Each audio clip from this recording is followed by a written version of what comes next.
Então vamos criar um projeto MVC com o Visual Studio. Portanto, vamos começar por selecionar a linguagem de programação, que é o C Sharp, a plataforma que é o Windows e o projeto que é para a web. E depois podemos escrever .NET e escolhemos este tipo de projeto, ASP.NET Framework, .NET Framework, desculpem.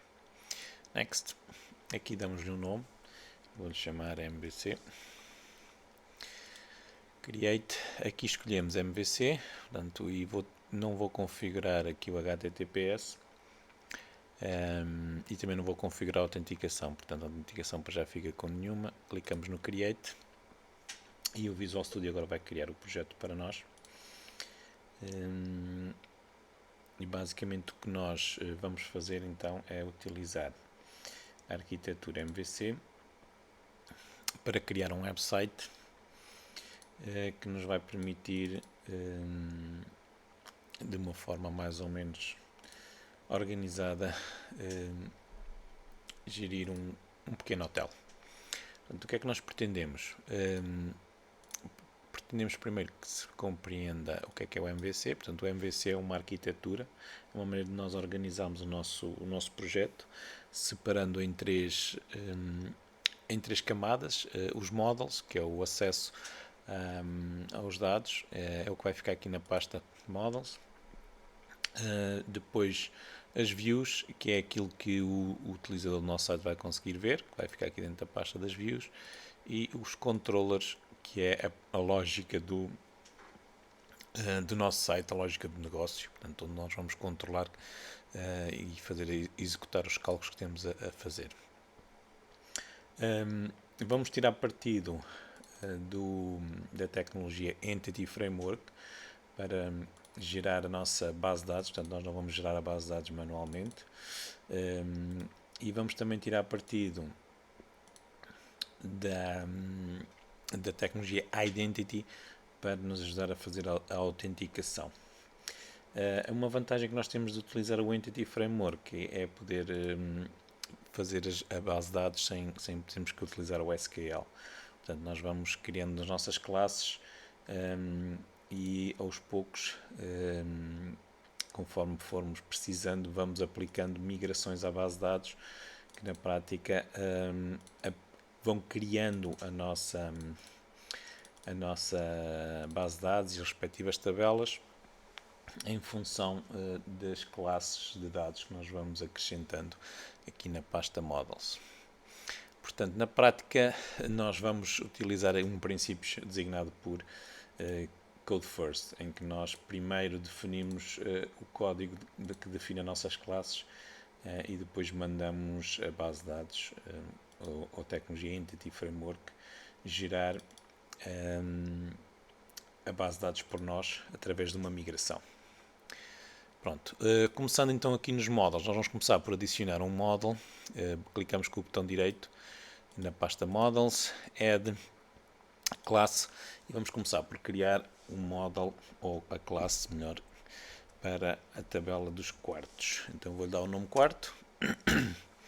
Como podem ver, isto é só uma classe de C Sharp. E agora eu vou colocar aqui os campos que nós vamos querer que a tabela tenha e também vou tirar partido da anotação desses campos para definir regras de validação para esses próprios campos. Eu vou acelerar aqui o processo porque vou copiar o código e colar. Vocês depois podem fazer pausa e passam o código do vosso lado. Portanto, este é o código do nosso módulo dos quartos. Como podem ver, é preciso adicionar aqui uns usings, portanto clicamos aqui no primeiro erro que nos está a dar e vamos aqui à ajuda do Visual Studio. Falta-nos este using, Data Annotations. Pronto, e basicamente então o nosso quarto o que é que vai ter? Vai ter um campo que é o ID, que é o campo-chave da tabela, por isso é que está ali aquele atributo key. Depois vai ter o piso onde o quarto vai ficar. No caso do piso nós definimos uma regra que ele tem que estar entre o 1 e o 5. Vai ter a lotação. Aqui na lotação tem este atributo displayName só para que o utilizador veja lotação com C cedilhado e com tilde e não lutacal. Depois tem o custo diário, em que aqui utilizamos um atributo para definir que é do tipo dinheiro, currency. Depois temos a casa de banho, se tem casa de banho ou não, e o estado. O estado, como é um campo que vai indicar se o quarto está disponível ou não para ser alugado, nós criamos um pequeno construtor em que colocamos o estado a verdadeiro. Portanto, queremos que o estado inicialmente, sempre que for criado um quarto, o estado do quarto será disponível, portanto ele está a verdadeiro por causa disso. Pronto, e este é o nosso primeiro model, e agora o nosso próximo passo será fazermos um controller para este model. O controller, na prática, o que vai ter é o CRUD, portanto a interface, as vistas, as páginas que nos vai permitir criar quartos, apagar quartos, editar os quartos e listar os quartos. Antes de criarmos o nosso primeiro controlador, devemos fazer um build inicial. Portanto, eu vou clicar com o botão direito aqui no MVC e mando fazer build, até dar que fez o build com sucesso. E agora crio então o primeiro controlador, clicando na pasta Controllers, Add Controller. E eu agora vou então tirar partido do Entity Framework, vou selecionar este MVC5 Controller with Views Using Entity Framework, carrego no Add e depois aqui escolho a classe quarto, que é o controlador para o quarto. Data Context, como é a primeira vez, nós ainda não temos nenhum, eu vou clicar aqui no mais, eu vou aceitar o nome que o Visual Studio me dá, depois já vamos falar do que é esta história do Data Context. Eu vou ativar também esta opção, porque eu quero que os controladores tenham ações assíncronas, para o site ser mais responsivo. E este é o nome do meu controlador, portanto todos os controladores vão ter a palavra controller, vão ter o nome que nós quisermos, mas tem que terminar sempre com a palavra controller. Portanto este controlador chama-se Quartos Controller. Pronto, vou carregar no Add e o Visual Studio agora vai gerar para mim o código relativo a este controlador.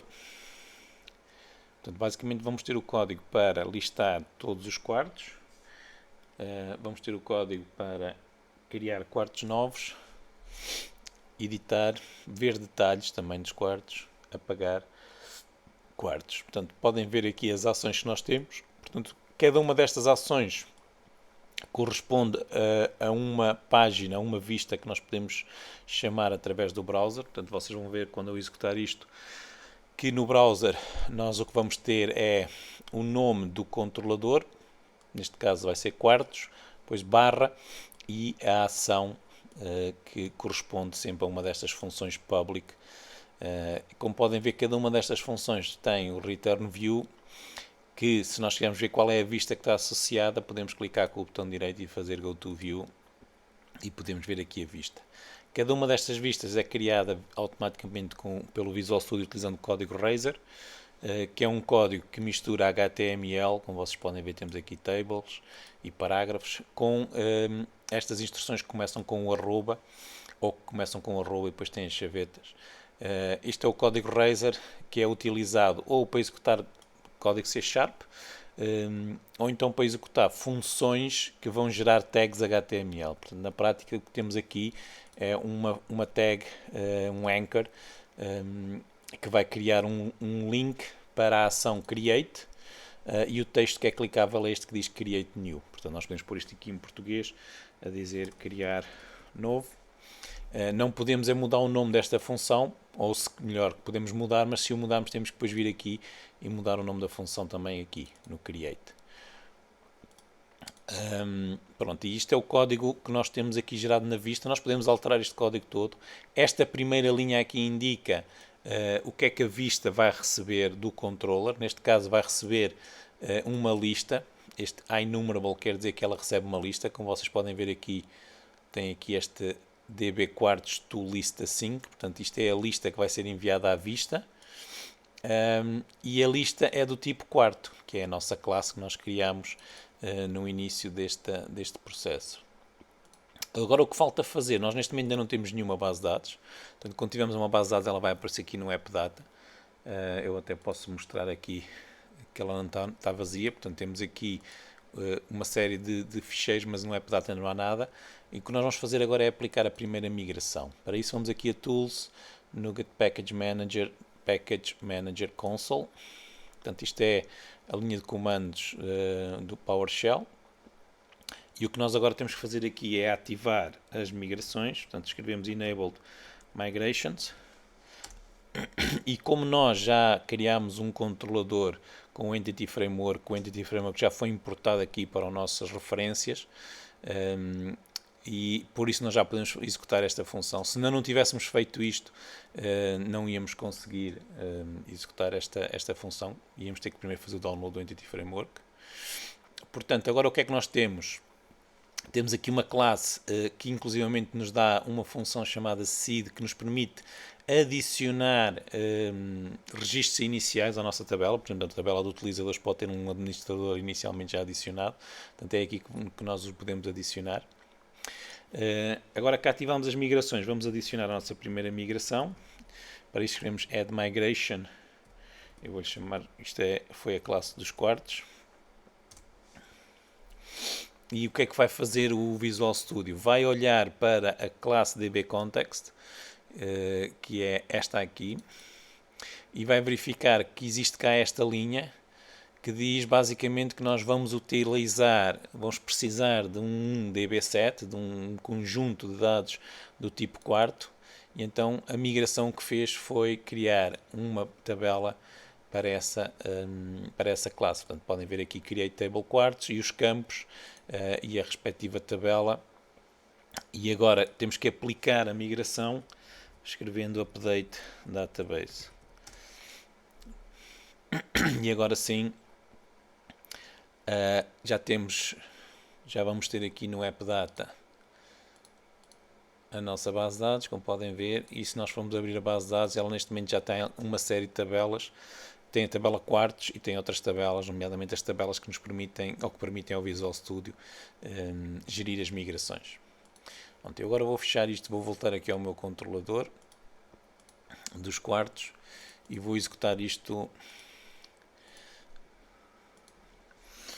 Quando nós executamos o nosso projeto, vocês vão ver que as URLs agora em MVC não têm nomes de páginas, têm sim nomes do controlador e depois tem a ação dentro do controlador. Portanto, se eu quiser agora ir ver a lista dos quartos, eu tenho que ir ao controlador quartos, portanto tenho que pôr ali barra quartos, barra index. Se eu não incluir nada disto, o controlador pré-definido é o Home Controller. Nós podemos ver isto aqui na pasta AppStart-root-config. Portanto, aqui está definida a nossa rota pré-definida, em que se for omitido o controller, ele assume o home. Sempre que for omitida uma ação, ele assume o index. Portanto, no nosso caso, se nós colocarmos só barra quartos, ele vai entrar na ação index, que é esta aqui que lista todos os quartos. Neste momento nós não temos nenhum quarto. Vamos clicar em criar novo. E se nós clicarmos aqui no create sem preencher nada, podem ver que já temos erros. Temos os erros que estão definidos nas mensagens de erro aqui na classe dos quartos, portanto na pasta dos models. Há bocadinho nós pusemos este error message.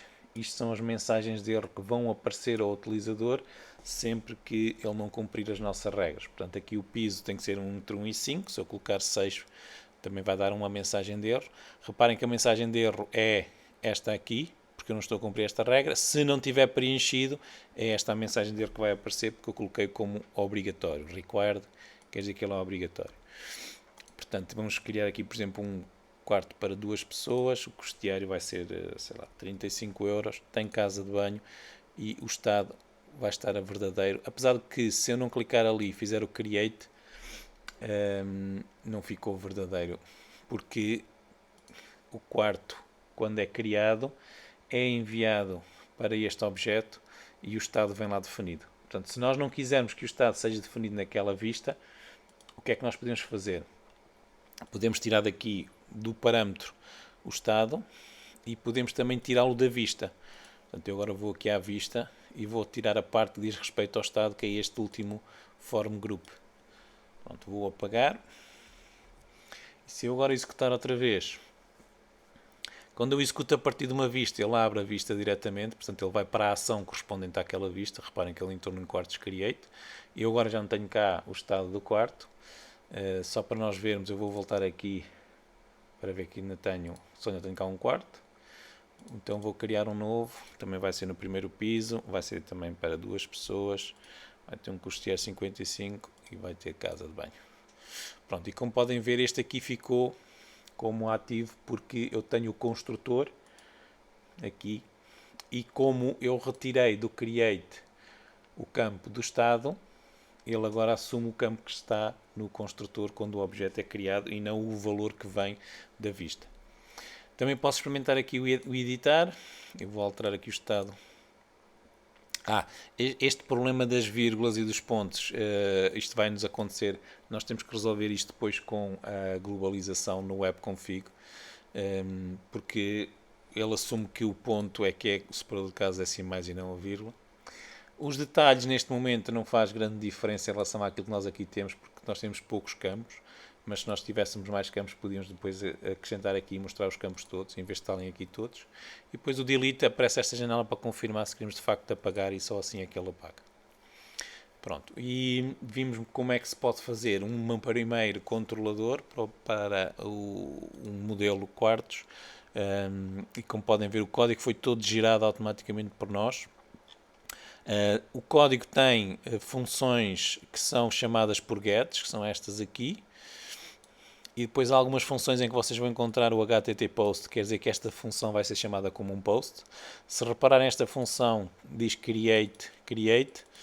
Isto quer dizer o quê? Quer dizer que esta é a função que vai mostrar o formulário sem nada para ser preenchido quando é criado um quarto, e esta é a função que vai ser chamada quando esse formulário é submetido. Reparem que quando o formulário é submetido há aqui um if que é para fazer a validação dos dados, portanto para verificar se os dados foram corretamente preenchidos pelo utilizador ou não.